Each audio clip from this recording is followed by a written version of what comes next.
En este video vamos a continuar con el desarrollo de los temas de la unidad 2, que como habíamos anticipado en el video anterior, trabaja sobre las imágenes y el cristianismo durante la Edad Media. En este video vamos a tratar de ver qué tienen de particular el desarrollo de las artes durante los primeros momentos de la Edad Media en el contexto del desarrollo de los reinos romanos germánicos. Como habíamos hablado también en el video anterior, a partir del siglo V los historiadores hablamos de la Edad Media porque entendemos que el proceso de desestructuración del Imperio Romano de Occidente, a causa, entre otras cosas, de los movimientos de los pueblos no romanos, inicia un proceso que marca la distinción de otra etapa histórica. A partir de allí y hasta mediados del siglo XI, más o menos, siglo X-XI, vamos a hablar de la Alta Edad Media y desde entonces y hasta el siglo XV, hasta fines del siglo XV, vamos a hablar de la Baja Edad Media. En este sentido, entonces, vamos a distinguir los procesos estéticos, es decir, los procesos de producción de arte en el territorio que antes había ocupado el Imperio Romano de Occidente en tres grandes etiquetas. En principio, las artes de los reinos romanos germánicos que vamos a ocupar, localizar entre los siglos V y X, el románico, que vamos a ubicar aproximadamente entre el siglo X y el siglo XIII, y el gótico, que se va a superponer a los tiempos del románico, ocupando los siglos XI al XIV.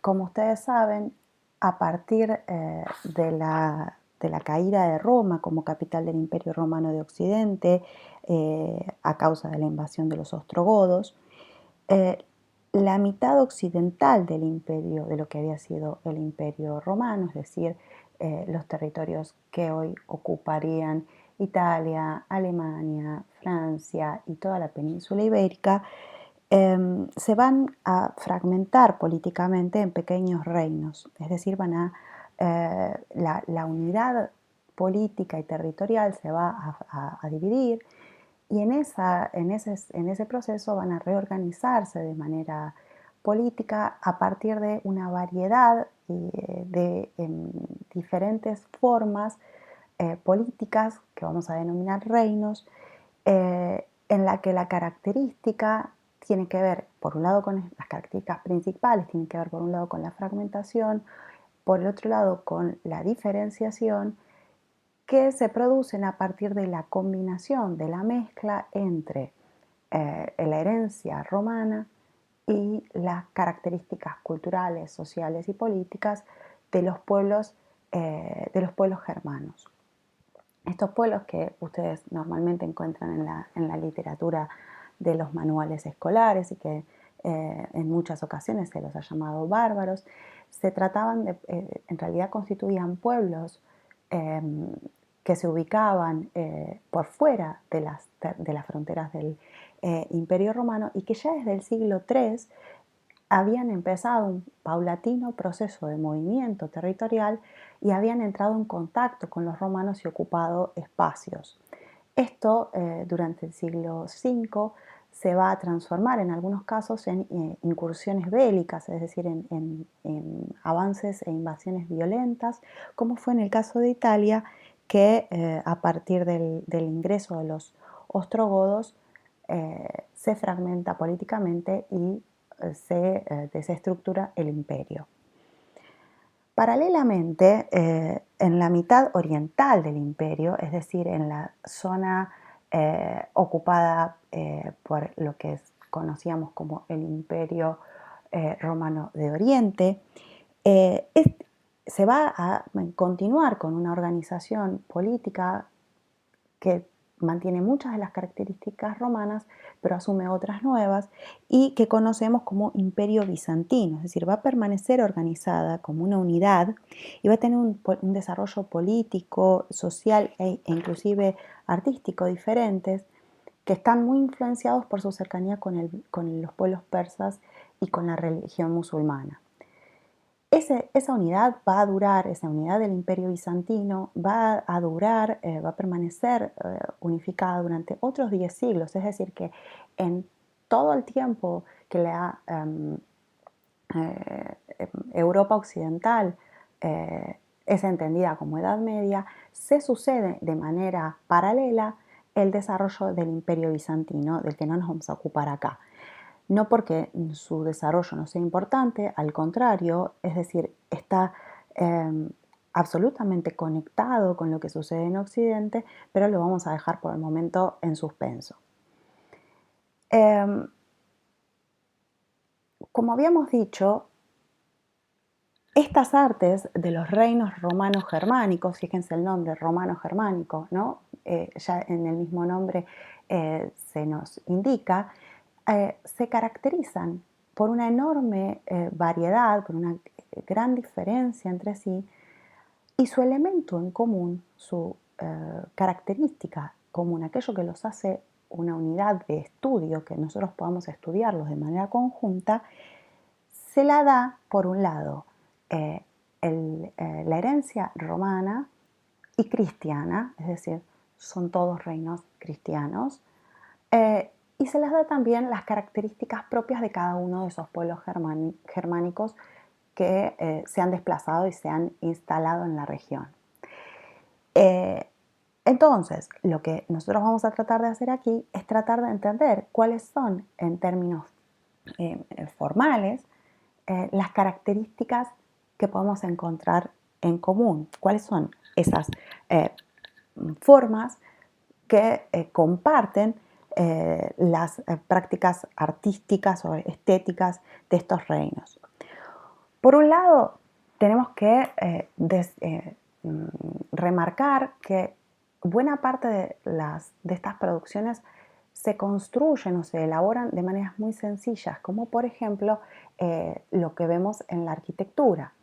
En Italia, sobre todo, lo que se observan son construcciones funerarias, como este que es el mausoleo de Teodorico, perdón, este es San Pedro de la Nave en España,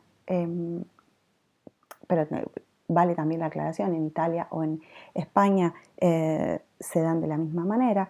Lo que vamos a ver son construcciones en piedra sumamente despojadas, sumamente sencillas, que van a utilizar, por un lado, primero la construcción de tipo religioso, ¿no? Esta es una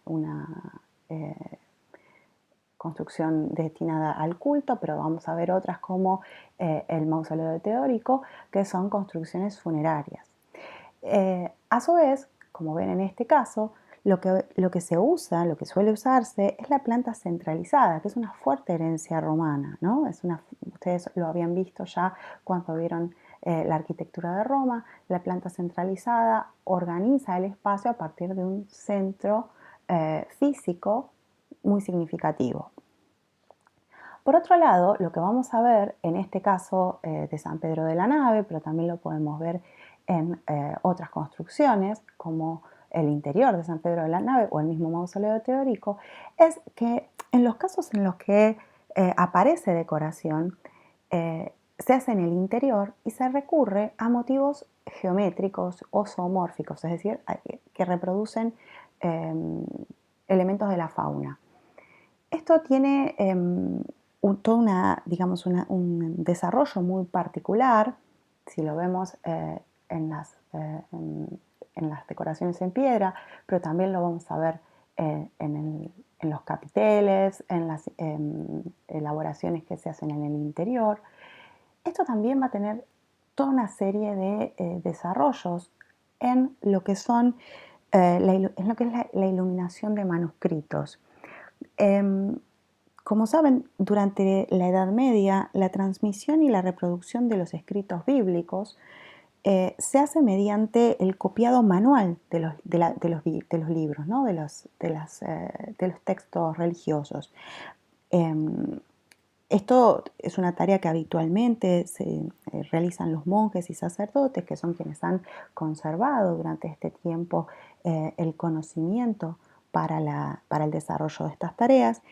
Y allí, en las márgenes de los libros, como lo ven aquí, o en la página completa, como es en el caso de la derecha, lo que vamos a ver son pequeñas o más grandes intervenciones pictóricas en las que se van a emplear motivos que recurren a las figuras geométricas, a los entrelazados. El entrelazado es esto que ustedes van a ver, por ejemplo, aquí, ¿no? Eh, y esto constituye una herencia muy fuerte de los pueblos germánicos que ya utilizaban esta decoración en la manufactura de cascos, espadas, es decir, elementos vinculados al desarrollo de la guerra.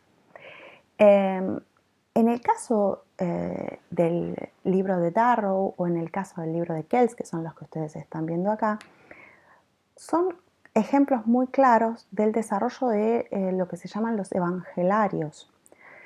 Son libros destinados al uso, al que reproducen los textos bíblicos y están destinados al uso sacramental, es decir, al uso durante el desarrollo de la práctica religiosa, de la misa, y tienen la particularidad de haber sido producidos en el contexto de lo que es la actual Irlanda, es decir, en los monasterios que se ubican en la actual Irlanda, que es una zona que no había sido ocupada por el Imperio Romano y que tiene una fuerte influencia de los pueblos celtas.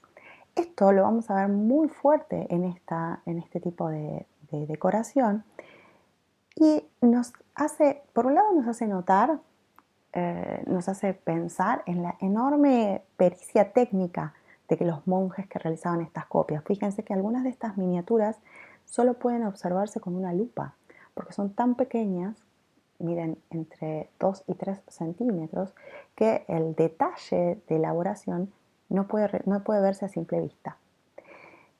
Como les decía, a su vez, estos libros habitualmente se suponía que tenían una función ligada al desarrollo de la práctica del culto, ¿no? Al desarrollo de la misa. Es decir, se ubicaban en atriles y se utilizaban para leer pasajes de la Biblia durante el desarrollo de la misa. Sin embargo, el estudio más nuevo de estos textos, es decir, los estudios que han hecho los investigadores en los últimos años, han descubierto que las transcripciones de los textos contienen muchísimos errores y omisiones del mismo texto, es decir, faltan pedazos o simplemente son erróneos. Esto abre una enorme pregunta acerca de cuál habrá sido efectivamente la función de estas producciones, porque, como podrán imaginarse, si el texto estaba incompleto o errado, muy difícilmente haya sido utilizado en el desarrollo de la misa. En cambio, se le ha puesto muchísimo trabajo en la decoración. Es decir, se ha descuidado o se ha omitido el trabajo sobre el texto y se ha insistido mucho más en el trabajo decorativo, en el trabajo pictórico. Y esto es interesante de pensar porque nos invita a preguntarnos acerca de cuál fue su finalidad principal.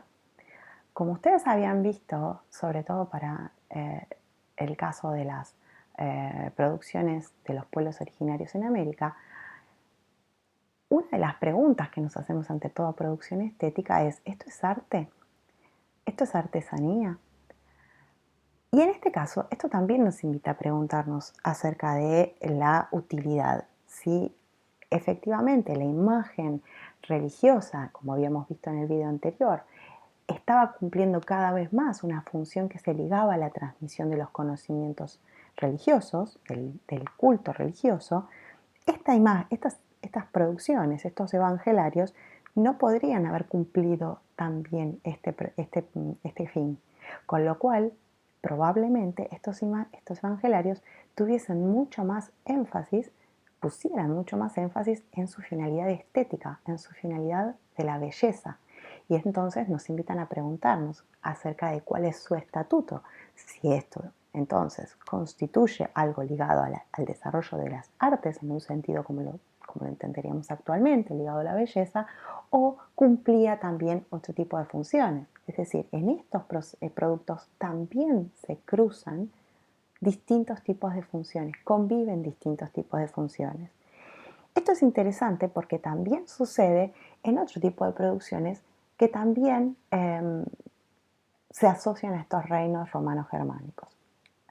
Buena parte de lo que se sabe de estos reinos romanos germánicos se conoce a partir del hallazgo de grandes tesoros de los reyes, es decir, de los tesoros, digamos, perdidos, que luego han sido encontrados por los arqueólogos y que hoy conocemos como productos ligados a estos reinos. En este caso, por ejemplo, lo que vemos es, en términos formales, toda una serie de trabajos donde lo que prima es una gran capacidad técnica, pero también un gran uso y un uso muy significativo de los materiales que hoy denominaríamos como metales o piedras preciosas, es decir, oro particularmente y piedras de tipo como podrían ser los rubíes, los diamantes y demás. En este caso, uno también puede preguntarse, en principio, cuáles han sido las funciones que se le atribuían a estas producciones. En principio eran objetos de uso, eran, en el caso de los broches, era algo que se portaba sobre la ropa, y en el caso de la cruz de Agilulfo, por ejemplo, pero podríamos hablar de otros casos como las coronas, son elementos que se colgaban, digamos, del cuerpo. Son elementos ornamentales, ligados al ornamento de la persona quien lo porta y que además probablemente fuesen de escasa circulación, es decir, no todo habitante de estos reinos podía acceder a ellos. Entonces, además de preguntarnos por la función digamos, de uso, nos preguntamos cuál es su función social. Porque, ¿qué podía decir de la persona que lo portaba si esto no era algo muy habitual? ¿Qué podía decir de la persona que lo portaba? En principio podía decir que podía sostener, es decir, tenía la capacidad económica suficiente para poder encargarlo. No cualquiera hacía este tipo de trabajos, con lo cual el trabajo de orfebrería era un trabajo costoso. Allí tenemos un elemento, ¿no? ¿Quiénes podían acceder a estos objetos? Pero a su vez hay otra cuestión, que es la que tiene que ver con la posibilidad de acceso a los materiales con los cuales están hechos. Como ustedes saben, este tipo de materiales como el oro y las piedras de estas calidades se denominan preciosos, en principio por su rareza, por su exotismo, es decir, muchas veces había que hacerlos traer de otros lugares geográficos, y esto se vincula, digamos, esto genera, digamos, una valoración diferente. Eran escasos, eran costosos, era muy costoso mandarlos a hacer, y entonces todos estos elementos lo convertían en un elemento de distinción. Todas estas variables lo convertían en un elemento de distinción para aquel que lo portara. Es decir, su portador era una persona con poder, era una persona con el poder económico, pero también con un poder social y político distinto. Era distinta, son elementos de distinción. Acá también podemos volver a preguntarnos acerca de la relación entre arte y artesanía, precisamente porque estos elementos también reúnen características, funciones diferentes, funciones de belleza, pero también funciones sociales, políticas y económicas. Ahora bien, si ustedes se fijan en enciclopedias de arte tradicionales, lo que van a encontrar es que este tipo de producción suele ser incluida dentro de la historia de las artes europeas. Y sin embargo, producciones contemporáneas a estas, no, contemporáneas en América, ¿no? No se incluyen. ¿Cuál es la mirada, nos podríamos preguntar, que esto indica? ¿Desde qué punto de vista, desde qué idea de las artes estamos mirando esto para pensar que esto es arte y, por ejemplo, la producción de la orfebrería inca, que es contemporánea a esto, no lo es? Allí hay una mirada que tiene que ver con el desarrollo mismo del concepto de arte en Europa. Ustedes algo de esto ya han estado conversando en clases anteriores, sobre todo en las clases que trabajaron con Nieves, y es importante, digamos, asumir esta mirada crítica, reflexionar sobre esto, porque desde el punto de vista del concepto complejo de las artes que nosotros manejamos, esto también tensiona esa relación entre arte y artesanía.